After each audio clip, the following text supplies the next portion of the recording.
This is an exhaust fan that has stopped working. When we manually spin it, it moves freely, but when we supply it with electricity, it doesn't work at all and makes a noise. In today's video, we will explain how to identify if it is burnt out, and if it's not burnt, how to repair it. Now we will supply electricity to it. When we provide power, it starts very slowly and does not reach its proper operating speed. It might not be very clear on camera, but I can see that it is spinning very slowly. Now we will open it and show you the components. There are 3 things we can check here. First, there is a physical test. These are the coils inside, and if they burn out for any reason, they turn black. In such a case, the winding will need to be rewound or replaced. Next, there is another test. If the bearing gets jammed, the fan will also not start properly and will cause issues. You can identify this by manually spinning the fan. If it doesn't spin freely, the bearing is likely the issue. Finally, the third test is for the capacitor. If the capacitor becomes weak, it also causes problems during startup. Now we will perform all these tests one by one and show you how to fix it. This fan has 3 wires coming out of it, which means one is for the start winding and the other is for the running winding. However, there seem to be 4 points in total, but only 3 wires are brought out. What has been done here is that 2 wires are internally joined at a single point, and from this point, the third wire comes out. This third wire is known as the common wire.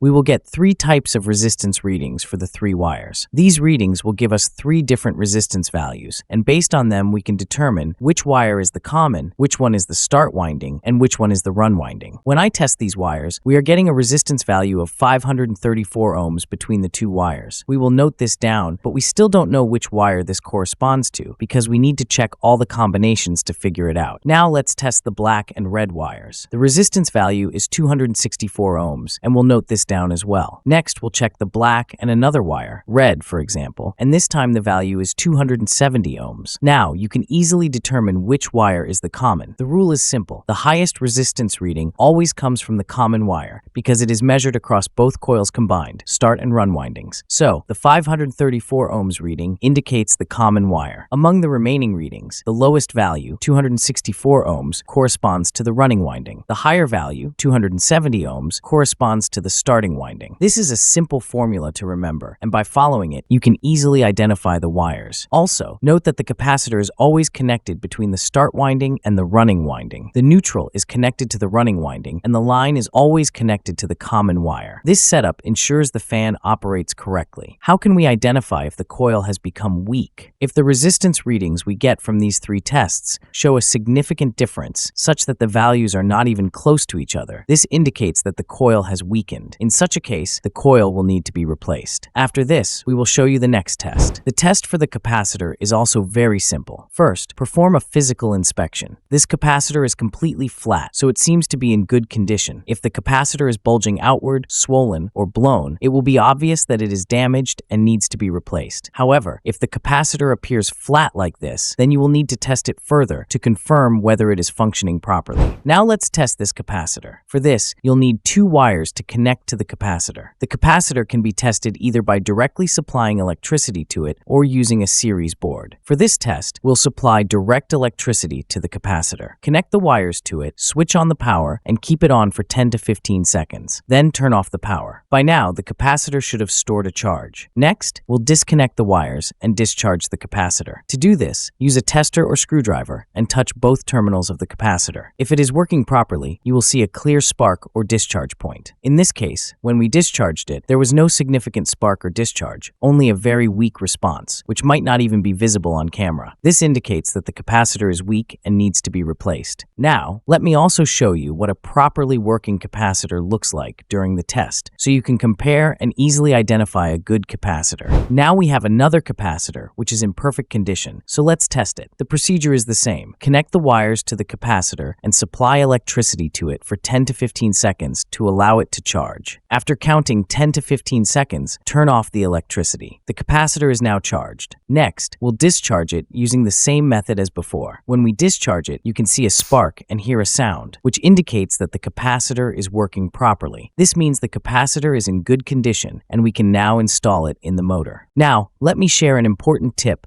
that can help you increase the lifespan of your fan motor and capacitor. Whenever you use wires, try to avoid using wires of the same color. Instead, use different color-coded wires for each connection. This makes it easier to identify the neutral and phase wires during installation. Many people make the mistake of using the same color wires, which often leads to incorrect connections and causes the fan to fail prematurely. If you only have wires of the same color, make sure to check the continuity of the wires with a multimeter. This will help you identify which wire connects to which terminal. Once identified, carefully install the wires to ensure proper connections and avoid any issues in the future. Now, let's check the continuity of these wires to identify where each one is connected. First, we tested one wire, and there was no continuity. Then, we checked the second wire, and continuity was detected. Now we know this is the wire that will be connected to the line. For the running wire, I had already folded it earlier for easy identification. So we'll now connect this folded wire to its respective terminal. This method ensures all connections are correct and prevents any mistakes during installation. Now you can see that I have connected all the wires properly and covered them with sleeves for insulation and safety. I have also prepared the electric connections. As you can see, the connection points are in place. Now, we will turn it on, and you'll notice that the fan's running speed has significantly improved. Let's test it to confirm its performance.